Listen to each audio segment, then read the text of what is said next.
नमस्कार। कैसे हैं आप सब लोग? उम्मीद करता हूँ आप लोग स्वस्थ होंगे, मस्त होंगे और जमकर अपनी पढ़ाई कर रहे होंगे। आज मैं डिस्कस करूंगा आपके साथ में यूपी आरओ को लेकर। और इसमें बेसिकली मैं आपसे डिस्कस करूंगा कि इसके लिए हमें जो बेस्ट स्ट्रैटेजी क्या हो सकती है। जो बेस्ट स्ट्रैटेजी है इस टाइम के अकॉर्डिंग, देखिए, मेरा कोई ऐसा ऑथेंटिक सोर्स नहीं है, ना तो आयोग में है ना ही सचिवालय में है। कुछ मित्र हैं जो वहाँ पर आरओ हैं, तो उन्हीं के माध्यम से कुछ सूचना मिलती रहती है। उस सूचना के आधार पर बता दूं कि जो भी ये विवाद था समकक्षता वाला जिसके चलते नोटिफिकेशन रुका हुआ है, तो जुलाई और ये अगस्त, मान के चलिए कि अगर बहुत जल्दी आपका नोटिफिकेशन आया तो वो अगस्त हो सकता है, नहीं तो ये सितंबर, है ना। और जो भी लोग दावा कर रहे हैं, मुझे नहीं पता किस बेसिस पे वो दावा कर रहे हैं कि 10 दिन में या 15 दिन में आपका नोटिफिकेशन आने वाला है। देखिए, विवाद सुलझाए नहीं सुलझाए, जो भी है वो इंटरनल मैटर है। बातचीत जो भी होना था वो शासन के स्तर पे चीजें हैं। शासन के पास जब भी वो फाइनलाइज हो जाएगा तो जो भी प्रोसेस है उसके बाद कमीशन जाएगा, अधियाचन मिल ही चुका है। तो जो भी टाइम लगेगा नोटिफिकेशन में, तो मान के चलिए आज 11 जुलाई है और अभी भी ये अगस्त पूरा जा सकता है और ये सितंबर हो सकता है कि सितंबर तक आपको नोटिफिकेशन आ जाए। और बहुत जल्दी काम हुआ तो मान लीजिए अगस्त में, जुलाई में तो नहीं आना है ना। और मैंने आपसे पहले भी कहा कि मेरा ऐसा कोई रिलायबल सोर्स नहीं है कि जो सारी इन्फॉर्मेशन मुझे सही सही देने वाले हैं। कुछ मित्र हैं जो परिचित हैं, उनके आधार पर मैं आपसे ये सारी चीज़ें शेयर कर रहा हूँ। और मेरा केवल और केवल इंटेंशन आपको ये बताने का है कि जो भी टाइम मैंने आपसे बताया है कि आपके पास 4 से 5 महीने का टाइम है, अगर आप इन सब चीज़ों से निकल कर कि नोटिफिकेशन कब आएगा, एग्ज़ाम कब होगा, इन सब चीज़ों को छोड़कर अपनी अगर पढ़ाई करो तो ये 2023 का आरओ आपका कंफर्म है। ठीक है ना। तो ये गलतियां करना एक तो कम कर दो। आपका काम पढ़ना है, आपको एग्जाम देना है। आरओ 2 महीने बाद नहीं 3 महीने बाद आएगा, तो ऐसा तो है नहीं कि आपको एग्जाम 23 में ही देना है। अगर नोटिफिकेशन नहीं आया, एग्जाम की डेट आपको जनवरी, फरवरी या मार्च में मिल जाती, तो क्या आप एग्जाम नहीं दोगे? एग्जाम आपको तब भी देना है। और ऐसा नहीं है कि आप किसी और चीज़ की पढ़ाई करने जा रहे हैं जो आपके आगे काम नहीं आएगी। ऐसा कुछ नहीं है। थोड़ा बहुत ट्रेंड डिफरेंट है, बहुत सारी चीज़ें डिफरेंट नहीं हैं, कुछ चीज़ें हैं। तो वही चीज़ मैं आपसे डिस्कस करना चाह रहा हूँ। तो मैं बस सबसे पहले ये चाहता हूँ कि आप लोग अपने आप को एकदम प्रिपेयर रखो, मेंटली प्रिपेयर रखो। जब तक ये सब चीज़ें, आप इन सब से बाहर नहीं निकलोगे, आपका मन पढ़ाई में नहीं लगेगा। और पढ़ाई में मन नहीं लगने का मतलब है कि आप अपनी सफलता से दूर होते जाओगे। ठीक है। तो ये कुछ चीज़ें हैं, इनको ध्यान में रखो। और YouTube पे आपको 500 हज़ारों वीडियो मिल जाएंगे जो डेली आपको इन्फॉर्मेशन देंगे कि अभी समकक्षता विवाद में आज ये बातचीत हुई, कल वो बातचीत हुई। आपके लिए कुछ इम्पोर्टेंट नहीं है। और जिनका भी टारगेट आरओ है, जो सिंपली ग्रेजुएट हैं, उनके लिए वो कोई चीज़ें मायने नहीं रखती हैं। आपके लिए सिंपल ग्रेजुएशन चाहिए बस। और जिनका एम है एआरओ बनने का, तो अपना ओ लेवल रखें। और बाकी समकक्ष में क्या लगाते हैं, किस डिग्री को मान्यता देते हैं, वो बात का इशू है, वो शासन का काम है, हमारा काम नहीं है। तो आप अपना समय जाया किए बिना अगर फोकस किया है आरओ पर और कर सकते हो, मेहनत करना चाहते हो, कर सकते हो, तो फोकस कीजिए और अपना टाइम जितना हो सकता है मैक्सिमम अपनी पढ़ाई में, अपने रिवीजन में लगाइए। क्योंकि बेनिफिट आपको ये देगा, ना कि अनावश्यक की वो डिस्कशन, है ना। वापस मुद्दे पर आते हैं।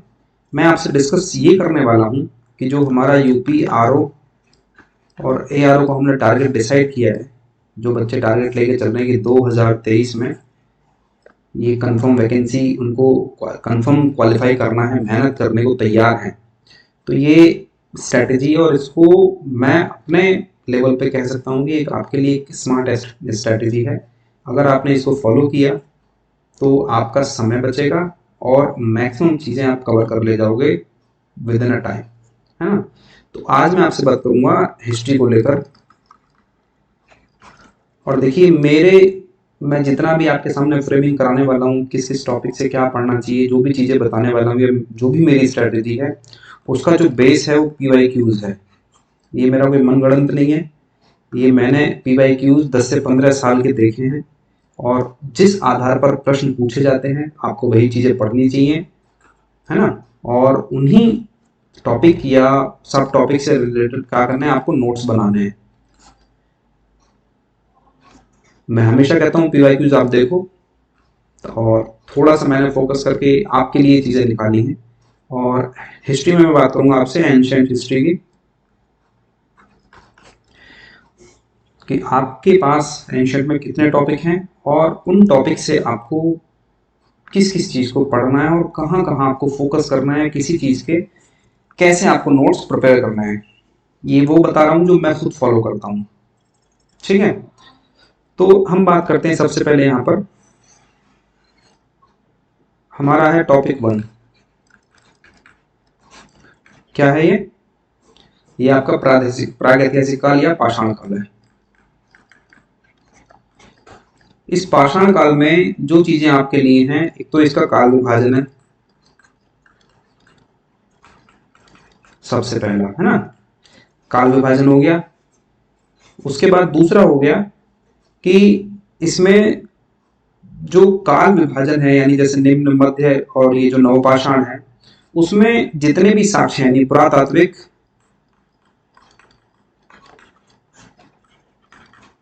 साक्ष्य देखिए यहाँ बहुत ज्यादा नहीं है, ये आपका टॉपिक 2 घंटे का भी नहीं है। अगर आप सीरियसली होकर पढ़ के इसको नोट्स बना लोगे इसके, तो आपको दोबारा कभी नोट्स पलटने की जरूरत नहीं है। अपना जो आपका सेल्फ नोट्स है, आप या बुक जहां से भी आपने पढ़ा है उसको दोबारा करने की जरूरत नहीं है। आपका सारा काम अपने नोट्स से हो जाएगा। और इसके लिए आप किसी भी नोट्स के पीछे मत भागिए कि उसके नोट्स मिल जाएं, इसके मिल जाएं। आप अपना नोट्स बनाइए, क्योंकि जितना बेहतर तरीके से आप अपने नोट्स को रिवाइज कर सकते हैं, किसी दूसरे नोट्स को नहीं कर सकते, ठीक है। तो काल विभाजन देख लीजिए, पुरातात्विक साक्ष्य, इसमें कुछ उल्लेख मिलेंगे आपको, जो साक्ष्य है या उल्लेख, इनके बारे में आपको देखना है, ठीक। तो ये चीजें हैं। इसी में फिर आपका यहां फोकस करना है आपको कि उत्तर प्रदेश से संबंधित जो पाषाण कालिक स्थल हैं, जो स्थल हैं वहां से जो साक्ष्य प्राप्त हुए या उनकी जो विशेषताएं हैं, है ना। तो ये चीजें आपको यहाँ टॉपिक 1 से कवर करनी है, और इसको आप अपने नोट्स में इंक्लूड करें, ठीक। और यहाँ पर 2-3 चीजें और बहुत इंपॉर्टेंट हैं, जैसे आप यहाँ पर देख सकते हो। देखिए यहाँ पर आग का आविष्कार, इसका काल खंड कौन सा है वो आपके लिए जरूरी है। उसके बाद दूसरा हो गया कृषि का विकास, है ना, किस कालखंड में हुआ और किस क्षेत्र में, और किस किस्म की या किस फसल की यहाँ खेती के सबसे पहले साक्ष्य मिले, ये सब चीजें। तीसरा हो गया आपका पशुपालन, है ना। चौथा हो गया आपका मृद भांड। तो ये कुछ चीजें हैं आपके पाषाण या प्रागैतिहासिक काल से संबंधित। टॉपिक 1 आपका कंप्लीट हो जाएगा। 2 घंटे का मैक्सिमम टाइम आपको लगेगा आपका टॉपिक कंप्लीट, ठीक। अगला टॉपिक आता है हमारा टॉपिक नंबर 2। टॉपिक नंबर 2 क्या है आपका, एक सैंडल सभ्यता है।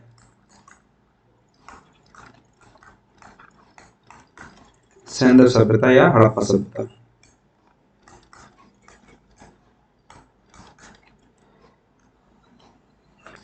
देखिए इतिहास में एक कॉमन चीज ऐसी है जो आपको सब टॉपिक में काम करेगी और उस पर आपको वर्क करना पड़ेगा। वो क्या है, वो है स्रोत। और इसकी एक टेबल बनाए आप कैटेगराइज करके, स्रोत में जो पुरातात्विक स्रोत हैं वो क्या होते हैं, साहित्यिक स्रोत क्या होते हैं, और जो पुरातात्विक स्रोत आपको जिस टॉपिक से रिलेटेड मिल रहे हैं उनकी क्या विशेषताएं हैं, किसके द्वारा तैयार कराया गया, बनवाया गया, या क्या वहां पर उल्लेख मिले हैं। तो इसका आप एक अलग से नोट्स बनाएं स्रोत का। तो इससे क्या है ना कि इससे आपसे आपकी बहुत सारी चीजें कवर हो जाएंगी। जैसे मैं यहाँ पर बताऊँ क्या क्या कवर हुआ इससे। इससे कवर होगा आपका कि जो भी साक्ष्य मिले हैं पुरातात्विक स्थलों से, यानी पुरातात्विक स्थलों से जो भी साक्ष्य मिले, पहला। दूसरा, अभिलेख। अभिलेख में किसका, किसके द्वारा तैयार कराया गया, तैयार और उल्लेख। ठीक। तीसरा, सिक्के। सिक्के में क्या, सबसे पहला धातु, किसने चलाया, है ना। ये दो चीजें आपकी कवर हो जाएंगी। चौथा, साहित्यिक स्रोत में कोई भी ग्रंथ या पुस्तक या टीका या कुछ और जो साहित्यिक स्रोत में आता है वो, तो इसमें आपको क्या जानना है, एक तो जानना है लेखक, दूसरा जानना है उल्लेख। कुछ इंपॉर्टेंट चीजें मिलती हैं, जैसे अगर हम अर्थशास्त्र की बात करें तो मौर्य काल के बारे में ठीक ठाक उल्लेख वहां से मिलता है ना। और तीसरा, भाषा। तो अगर ये तीन चार चीजें आपने स्रोत से रिलेटेड तैयार कर ली ना, तो जितने भी सवाल सिक्के से संबंधित या अभिलेख संबंधित हैं, तो आपका नोट्स बन जाएगा। और कंप्लीट बनाना है, यानी एंशिएंट से लेके जितनी भी चीजें आपको मिलती हैं मिडिवल मॉडर्न तक, उन सब चीजों को आप यहाँ पर इंक्लूड करना और ये एक सेपरेट नोट्स बनाना साक्ष्य। ठीक है ना। तो ये सब टॉपिक में आपको अलग अलग से करने की जरूरत नहीं है। और इसका बेनिफिट आपको रिवीजन टाइम में देखना कितना मजेदार होगा कि जब आप अभिलेख आपके पास एक साथ होंगे या सिक्के आपके साथ आपके पास एक साथ एक नोट्स में है ना, तो आपको डेवलपमेंट समझ में आएगा कि किस काल में किस शासक ने क्यों वो करेंसी जारी की, किस मुद्रा में कन्वर्ट हो गया, है ना। तो डेवलपमेंट, और उसके बाद जब आप ये ग्रंथ, टीका या जो भी उपनिषद, इनके बारे में जब आप कोई उसका लेखक कौन है, जैसे अभी यूपीएससी ने पूछा सवाल प्रीलिम्स में, है ना, उसका उसमें कोई अगर उल्लेख है, जैसे अर्थशास्त्र की बात की मैंने, फिर उसकी भाषा, ठीक है, तो ये एक नोट्स आप प्रिपेयर करेंगे। तो ये तो हो गया आपका स्रोत से संबंधित। अब आते हैं टॉपिक पर, सिंधु घाटी सभ्यता। तो इसमें हम लेंगे पहले पुरातात्विक, जैसे साक्ष्य हो गया हमारा स्थल, तो हम जैसे लेते हैं पुरातात्विक। सबसे पहला हर टॉपिक का जो स्टार्टिंग होती है वो साक्ष्य से होती है। तो साक्ष्य में सबसे पहला हो गया यहाँ पर पुरातात्विक स्थल। अब यहां पर क्या होगा कि इसकी खोज किसने की, आप इसको टेबल में कन्वर्ट कर लें, खोज, सन और इसकी अवस्थिति, है ना, और यहां से प्राप्त साक्ष्य। तो इसकी आप टेबल बना लेना। और इसका बेनिफिट ये होगा, देखिए खोज से संबंधित सवाल पूछा जाता है, किस पुरातात्विक स्थल की खोज किसने की, मैचिंग वाले सवाल पूछे जाते हैं आपसे। ईयर पूछा जाता है कभी कभार, जनरली पूछा नहीं जाता है। अवस्थिति पूछ लेते हैं कि वर्तमान में भारत के किस राज्य से संबंधित है ना। और प्राप्त साक्ष्य, तो साक्ष्य संबंधित सवाल पूछा जाता है। तो आपकी यहाँ पर कई चीजें कवर हो जाएंगी इस एक ही चीज को कवर करने से, यानी इसको अगर एक बार फ्रेमिंग कर लेंगे, इसकी नोट्स बना लेंगे ना, तो बहुत सारी चीजें कवर हो जाएंगी। ठीक। उसके बाद आता है सिंधु सभ्यता में सबसे इंपॉर्टेंट है नगर योजना। नगर योजना आप इसको अच्छे से कवर करेंगे। उसके बाद आता है वहां का राजनीतिक जो संरचना थी।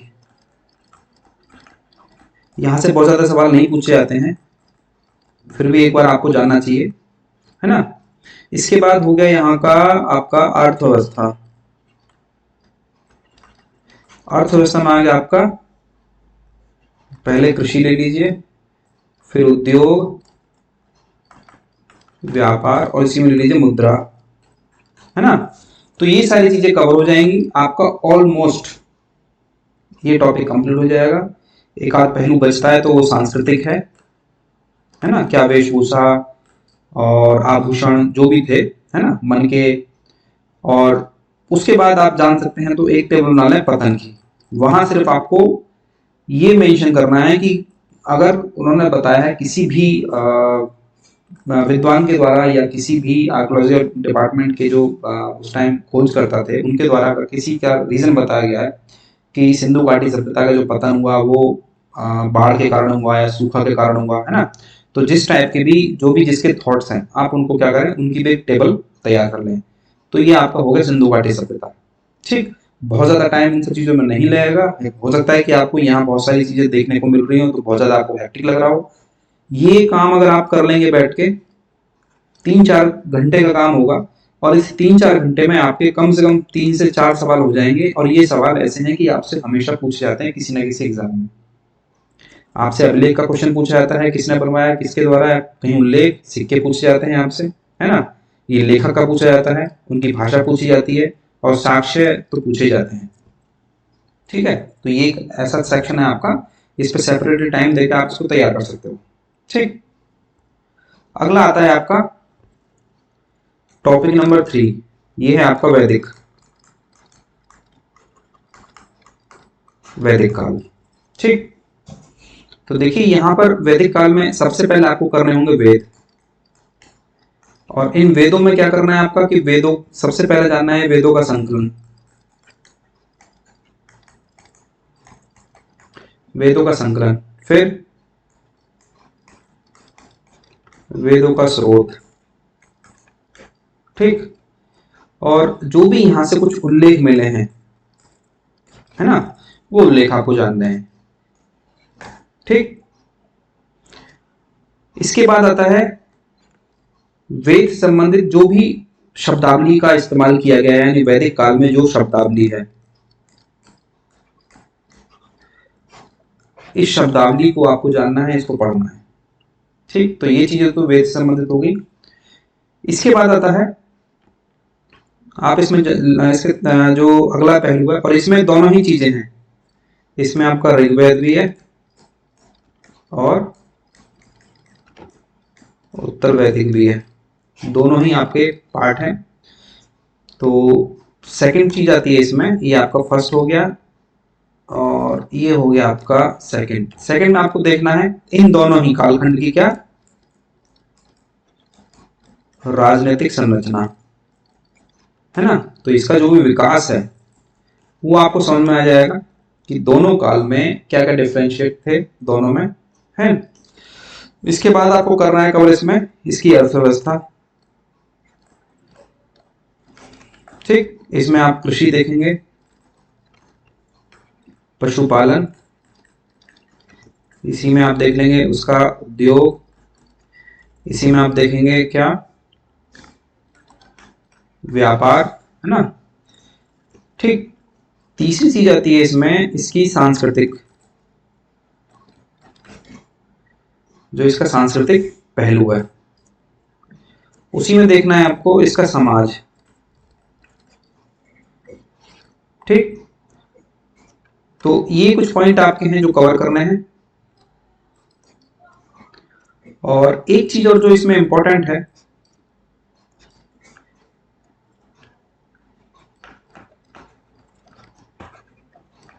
धार्मिक विकास। यहां पर क्या है कि देवता, है ना, किससे संबंधित हैं, किससे संबंधित हैं, और उल्लेख जो ऋग्वेद में किसका उल्लेख कितनी बार किया गया है, तो ये सारी चीजें आपको यहां कवर करनी है। ठीक, अगला टॉपिक आता है हमारा, ये इतना इंपॉर्टेंट टॉपिक है कि यहां से आपको सवाल हमेशा मिलता ही मिलता है और मिलता रहेगा। ये है आपका, इसको हम कहते हैं सूत्रकाल। और इसका हम काल विभाजन करें तो पहला आता है हमारा, वो आता है बौद्ध धर्म, दूसरा आता है इसमें जैन धर्म। ये टॉपिक एक ऐसा है जहां से आपको हमेशा सवाल पूछा जाता है। इसमें आपको फोकस करना है बौद्ध धर्म पर और जैन धर्म पर। बौद्ध धर्म की अगर बात करें तो यहां जो फोकस करना है, सबसे पहले करना है आपको गौतम बुद्ध पर, है ना, जन्म कब हुआ, कहाँ ज्ञान प्राप्त हुआ, माताजी कौन, पिताजी कौन, किस वंश से संबंधित थे, ये सारी चीजें आप कर लेंगे, एक पैराग्राफ का सारा नहीं है। कहाँ ज्ञान प्राप्त हुआ, किसको पहला उपदेश दिया, ठीक। उसके बाद आता है कि जो बौद्ध धर्म है, यानी जो धर्म है, धर्म से संबंधित जो भी सिद्धांत है, आपको काम करना है इस पे। त्रिरत्न हो गया, संघ, समिति, संगीति, है ना, धर्म का प्रचार किस किस के द्वारा कहाँ कहाँ किया गया, बौद्ध जो ग्रंथ है उनका संकलन, तो ये सारी चीजें इंपॉर्टेंट है यहाँ पर। बौद्ध के शिष्य केंद्र, है ना। उसके बाद आता है संप्रदाय। तो जितने भी इसके संप्रदाय थे, जो भी संगति हुई, बहुत आसान टॉपिक है और हमेशा सवाल पूछा जाता है, तो ये टॉपिक आप अच्छे से कवर करो। बहुत ज्यादा चीजें नहीं है, जितना बता दिया उतना भी अगर कवर कर लोगे तो बहुत आराम से ये क्वेश्चन आपसे हमेशा ठीक होगा। सोर्स मैं आपको पहले बता चुका हूं कि आप एस.के. पांडे लेके चलें, ठीक है, एस.के. पांडे लेके चलें, या आपके पास कुछ और भी ऐसे सोर्स आपको लगता है कि उससे बेहतर है तो आप देख सकते हो। मेरे हिसाब से एस.के. पांडे और साथ में लूसेंट, है ना। और इसी तरह जैन धर्म में आपको जानना है किसके बारे में, महावीर स्वामी।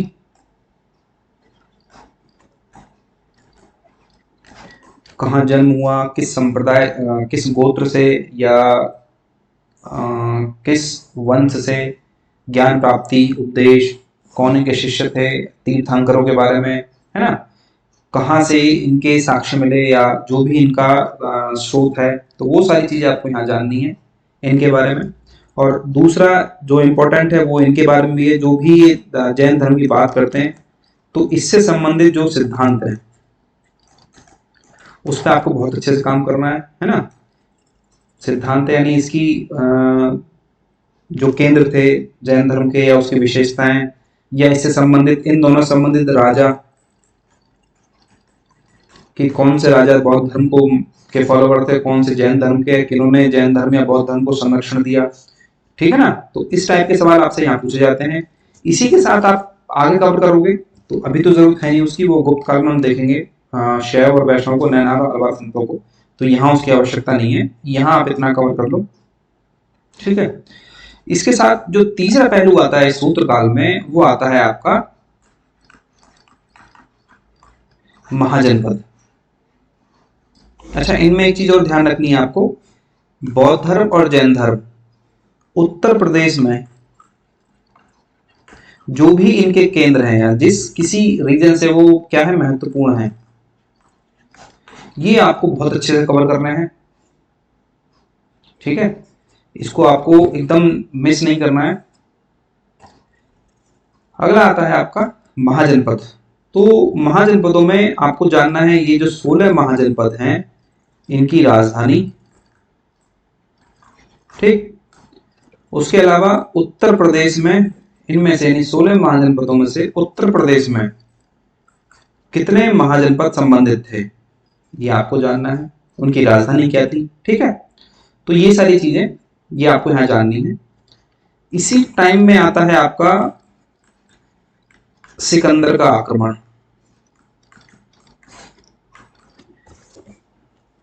अच्छा, इसके अलावा आप एक काम और कर सकते हो, जितने भी भारत में या भारत पर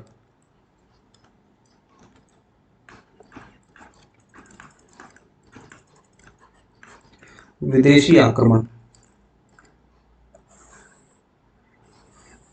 जितने भी भारत में विदेशी आक्रमण हुए हैं उनकी क्या करें, आप एक अलग से नोट्स तैयार करें, है ना, प्राचीन काल से लेकर आधुनिक तक, इसका एक अलग से नोट्स बनाएं।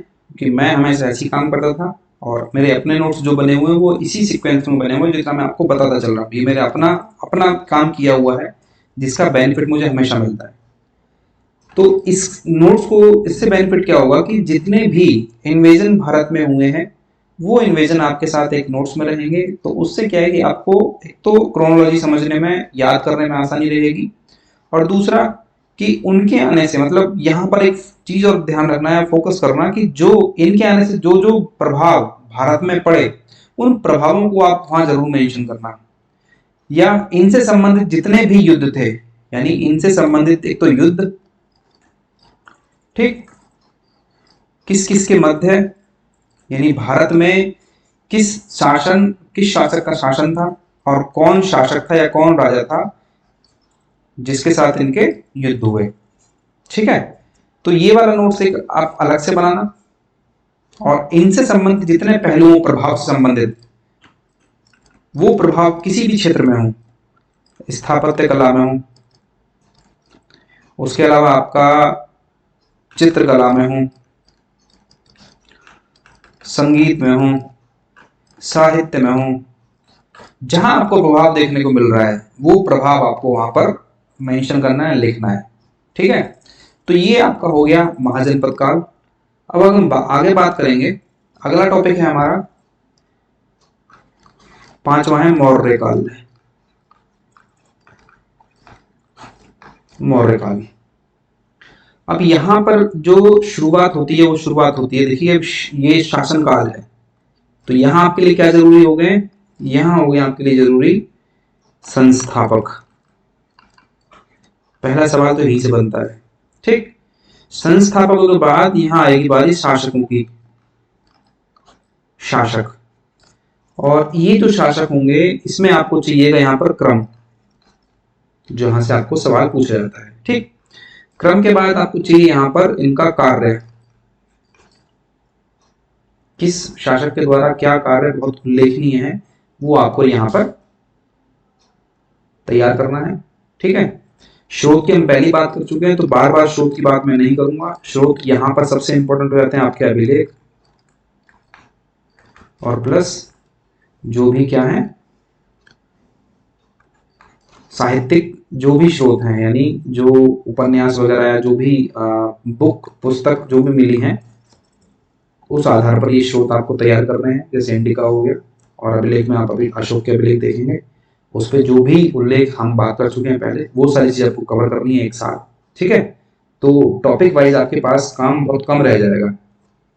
ठीक, तो ये चीजें आपको करनी है शासकों से संबंधित। उसके बाद आता है फिर यहाँ पर मौर्य प्रशासन। मौर्य प्रशासन में आपको करना है क्या, कि जितने भी प्रशासन है उनकी लिस्ट तैयार करनी है।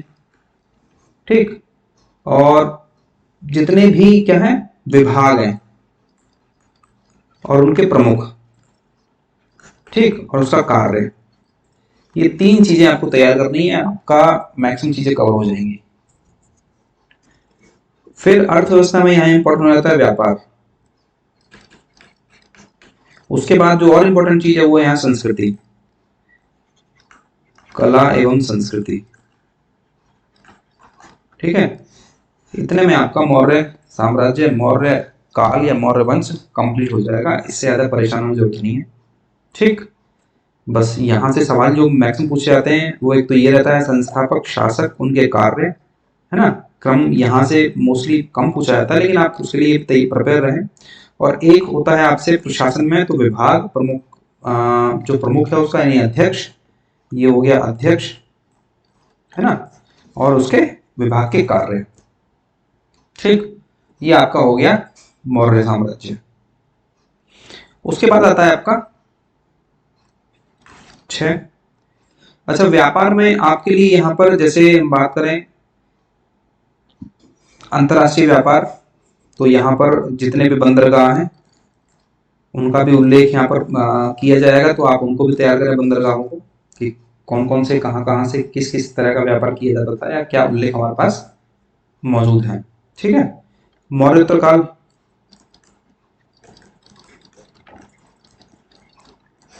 मौर्योत्तर काल, इसमें भी आपको क्या करना है, इसमें भी आपको देखना है प्रमुख राजवंश।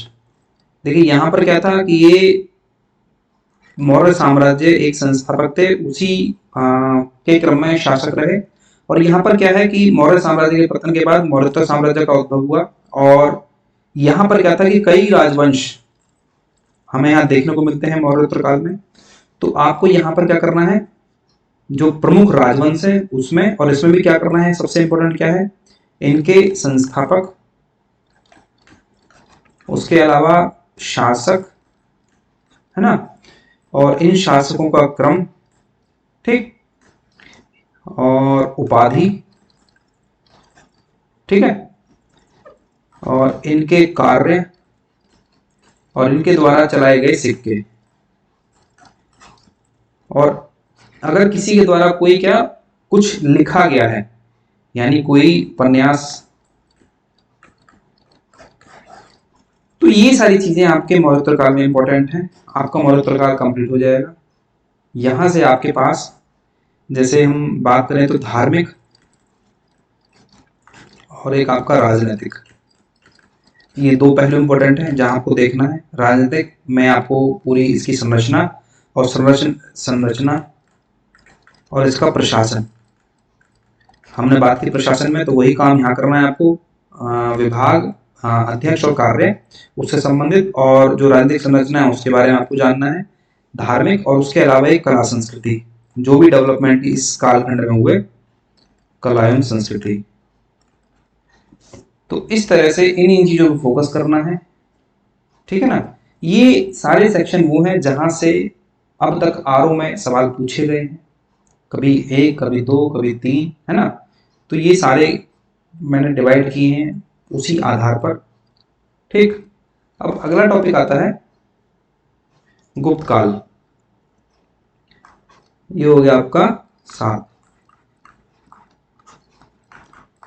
गुप्त काल। अब यहां पर भी आपके लिए क्या जरूरी है, संस्थापक, शासक, क्रम, है ना, कार्य। इसमें भी अब जरूरी आपके लिए सबसे इंपॉर्टेंट है उपाधि। और आप एक नोट्स जो बनाएंगे वो होगा आपका उपाधि से संबंधित, ठीक। शासक, वंश, और इसका कालखंड, और उसकी उपाधि। इस तरह से आपको एक टेबल बनानी है। वो टेबल में क्या करना है आपको, जिस कालखंड में आपको जो शासक मिल रहा है, मतलब ये नोट्स आप अपने साइड पर रखना हमेशा। जो भी आपके ये लूज पेज होंगे, जब भी आप टॉपिक पढ़ो, आपको लगे शासक ने कोई उपाधि ली है, आप अपने नोट्स में इसको वहां मेंशन कर दो कि इस गुप्त काल के इस शासक ने, इस वंश के शासक ने इस कालखंड में ये उपाधि ली, ठीक है। तो ये सारी चीजें आप अपने नोट्स में लिखते चलना, ठीक। अब यहां पर जो आपका गुप्त काल है, यहां सबसे इंपॉर्टेंट है आपका कला एवं संस्कृति। कला एवं संस्कृति हो गया, दूसरा हो गया धर्म, तीसरा हो गया दर्शन, ठीक है। तो ये तीन चीजें आपके लिए बहुत इंपॉर्टेंट है गुप्त काल में, इन चीजों पर फोकस करना है, ठीक। आगे चलते हैं। 8वां टॉपिक है आपका, यह है गुप्तोत्तर काल।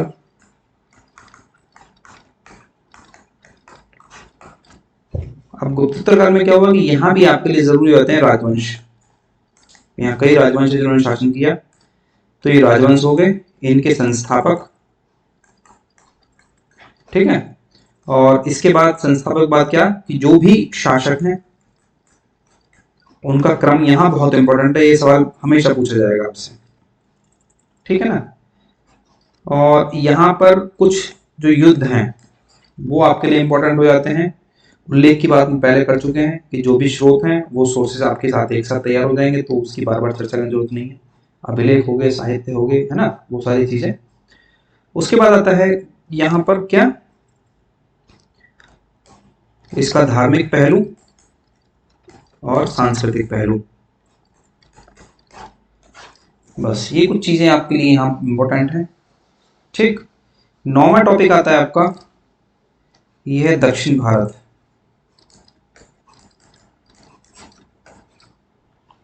अब देखिए दक्षिण भारत में इस कालखंड में कौन है आपके सामने, चोल, चालुक्य, है ना, पल्लव, तो इसमें आपके लिए कॉमन चीजें हैं जो आपको जाननी चाहिए, जो पढ़नी चाहिए। देखिए, सबसे पहले आते हैं शासक और इनका क्रम, मोस्ट इंपॉर्टेंट है, क्वेश्चन आता है। दूसरा दूसरा आता है इनके द्वारा किए गए कार्य। आप कितने भी शासक देख लो, 2 3 4, बस इसी टाइप के आपको वहां देखने को मिलेंगे इनके काम, तो बहुत आराम से आप कवर कर सकते हो। और इसका अगर आप नोट्स बनाओगे तो मुझे लगता है कि 5 से 6 पेज में आपका कंप्लीट साउथ इंडिया यानी दक्षिण भारत का नोट्स कंप्लीट हो जाएगा और डेवलपमेंट के साथ कंप्लीट हो जाएगा। ये आप शुरू कर सकते हो संगम, जैसे हम मौर्योत्तर काल में एक संगम है, जैसे मैं यूपीएससी ने पूछा था सवाल, संगम में ज्यादा नहीं है आपके लिए, जो टोटल संगम है वो और उसका जो साहित्य है ये बहुत इंपॉर्टेंट है। साहित्य से ही अक्सर सवाल पूछा गया है अभी तक, बाकी राजवंश से वैसे सवाल पूछे नहीं गए, फिर भी आप वहां के जो राजवंश हैं वो, उनकी राजधानी और उनके चिन्ह, बस ये 3 चीजें आपको जाननी है, उसके अलावा कुछ और जरूरत नहीं है। ठीक है, तो साहित्य होगा। तो दक्षिण भारत में अगर आप नोट्स अलग से बनाएं तो संगम काल से शुरू करके, क्योंकि उससे पहले आप जाओगे महापाषाण काल, तो उतना भी जरूरत नहीं है, आप संगम काल शुरू कीजिए। 2-3 चीजें यहाँ की, एक पेज में आपका सारा काम संगम काल का हो जाएगा। और ये चोल, चालुक्य, पल्लव, इन सबको मिलाकर लगभग 8 से 10 पेज का आपका मैटर ये तैयार होगा, और इतना अच्छा मैटर तैयार होगा, ये क्रक्स तैयार होगा। और उसके अलावा आप आगे आ जाइए विजयनगर, है ना, तो इस नोट्स को आप विजयनगर तक ले जाइए, तो आपको विजयनगर कंपनी, मतलब मान के चलिए आपका 12 से 15 पेज में नोट तैयार हो जाएगा पूरा साउथ इंडिया का। और जितने सवाल आप यहाँ से आते हैं वो सवाल आपसे हमेशा ठीक होंगे। ठीक है ना, तो यहाँ पर मैंने बताया कि चोल, चालुक्य, पल्लव इंपॉर्टेंट है, इसमें आपके शासक हो गए, उनका क्रम हो गया, उनका कार्य हो गया, है ना। उसके बाद इनका हो गया उपाधि, जो इनका फेवरेट काम था, है ना, उपाधि। उसके अलावा कार्य हो गया। फिर यहाँ आते हैं कुछ युद्ध, इंपॉर्टेंट युद्ध हैं, ये आपके लिए यहाँ पर इंपॉर्टेंट हो जाते हैं। तो ये सारी चीजें होंगी आपकी दक्षिण भारत में। और एक टॉपिक और आता है इसमें, इसको हम लेते हैं 10वां टॉपिक, ये हो गया आपका 10वां टॉपिक, इसको हम कहते हैं पूर्व मध्यकाल, है ना, पूर्व मध्यकाल। इसमें आपके लिए जरूरी है वही राजवंश, इन सब की आप टेबल बना लेना, सबकी जितने भी कालखंड हैं उनके हिसाब से, जितने भी राजे रजवाड़े राजवंश हुए, तो राजवंश हो गए, इनके संस्थापक हो गए, है ना। इसमें प्रमुख शासक और इन शासकों के साथ में इनकी उपाधि, किस शासक ने कौन सी उपाधि दी, कौन कौन सी उपाधि दी, ठीक है ना। तो अगर ये काम एक टेबल में कर लोगे ना आप हर कालखंड के हिसाब से, तो आपको एक तो ये कभी रिवीजन की बहुत ज्यादा जरूरत नहीं पड़ेगी, कौन से राजवंश या संस्थापक, 1 पेज 1.5 पेज का सारा मटेरियल तैयार होगा आपका, बहुत आराम से, बहुत इजीली आप रिवाइज कर सकते हो कभी भी, है ना। तो आपको चीजों को आसान करना है, बार बार आप किताब रिवाइज नहीं कर सकते, किताब में 200 250 300 पेज होते हैं, आप कब तक पेज पलटोगे। और वहीं आपके पास में नोट्स है आपका 1.5 पेज का, 2 पेज का, 3 पेज का, घूमते फिरते कभी भी रिवाइज कर दो उसको। बुक आप 2 बार रिवाइज कर सकते हो, लेकिन वही नोट्स को 20 बार रिवाइज होता है घूमते फिरते आपसे। तो ये बेनिफिट होते हैं आपके नोट्स। और नोट्स हमेशा अपना लूज सिंगल पेज के हिसाब से बनाइए, जब आपको जो चीज एड ऑन करनी होती है आप ऐड कर सकते हैं बहुत इजीली उसमें। ठीक है, तो अब राजवंश हो गए यहाँ पूर्व मध्यकाल में, संस्थापक हो गए, प्रमुख उपाधि होगी, प्रमुख हो गए उनके प्रमुख शासक, इनकी उपाधि होगी, ठीक है ना। अब यहां पर भी इन शासकों के द्वारा जो कार्य है वो, यानी इनकी जो उपलब्धियां हैं, वो उपलब्धियां, इनके द्वारा लड़े गए युद्ध, ठीक है ना। अब इसमें एक जैसे दक्षिण भारत और ये आपका जो पूर्व मध्यकाल है, यहाँ पर ये जो कला एवं संस्कृति है ना, ये बहुत इंपॉर्टेंट हो जाती है। क्यों कि आप देखो गुप्त काल के बाद से, यानी स्वर्ण काल कहा जाता है, उसके बाद से इसका जो विकास था, उसकी जो गति थी वो बहुत तेज थी, और वो आपको हर कालखंड में देखने को मिलेगी। तो हमारा जो आर्ट एंड कल्चर वाला सेक्शन है वो मेनली गुप्त काल से शुरू होता है और उसका जो डेवलपमेंट है वो बहुत तेजी से यहाँ ग्रो करता है, गति उसकी बहुत तेज रहती है। तो कला संस्कृति वाला जो यहाँ पर आपको जितनी चीजें हैं वो आपको बहुत अच्छे से कवर करनी है, आर्ट एंड कल्चर वाला सेक्शन, ठीक है ना। और इसके अलावा जितने भी ये शासक हैं इनका क्रम और कौन सा शासक किस राजवंश का है, देखिए यहाँ पर ओवरलैपिंग होती कई बार, और ये ओवरलैपिंग तब तक होती है जब तक आप अपना नोट्स बनाकर तैयार नहीं करेंगे। ठीक, तो ये कुछ ऐसी चीजें हैं जो आपको जाननी चाहिए, आपको पढ़नी चाहिए, और इस आधार पर अगर आप अपना नोट्स तैयार करेंगे तो मुझे नहीं लगता है कि आपको कभी ऐसी दिक्कत होगी, ठीक है ना। अब मैं यहां से क्वेश्चन की बात करूं तो 2000 के बाद से जितने भी आरओ एआरओ जितने भी पेपर हुए हैं ये उन पेपरों का क्या है, एनालिसिस है। उसी के आधार पर मैंने आपका प्राचीन भारत का इतिहास केवल एक खंड आपको तैयार कराया है, और अगर आप इस आधार पर इसको तैयार करते हो तो मुझे लगता है कि 2 से 3 दिन मैक्सिमम आपको टाइम लगेगा। हो सकता है कि आपकी स्पीड कम है या आपको लिखने में टाइम लग रहा है, तो 4 दिन आपको मैक्सिमम लगेगा। 4 दिन में आपका एक खंड कंप्लीट हो जाएगा। और अगर ये स्ट्रेटजी आप बाकी एग्जाम के लिए फोकस करें कि आप PYQs पे फोकस करो, PYQs देख के और अपने उस एग्जाम की स्ट्रेटजी बनाओ कि किस किस तरह के उस सब्जेक्ट से क्वेश्चन पूछे जा रहे हैं, आप उनको बेस बनाकर उस सब्जेक्ट को क्या करो, डिवाइड कर लो। अगर आपको लगता है कि ये चीज़ें आपको फ़ायदा पहुंचाएंगी, और मैं बाकी सेक्शन जैसे मध्यकालीन इतिहास है या आधुनिक भारत का इतिहास या ज्योग्राफी, इकोनॉमी, पॉलिटी, जो भी आपको लगता है कि वो आपको बाकी सेक्शन बताऊं तो आप कमेंट कर देना। और अगर आप ये इस आधार पर बाकी सब्जेक्ट खुद से तैयार कर सकते हो तो इससे अच्छी कोई और बात नहीं है कि आप खुद से मेहनत करना चाहते हो और सीखना चाहते हो, है ना। तो ये सारी चीज़ें आपके एग्जाम के लिए बहुत इंपॉर्टेंट है। और बस आज के लिए इतना ही, मस्त रहिए और पढ़ते रहिए।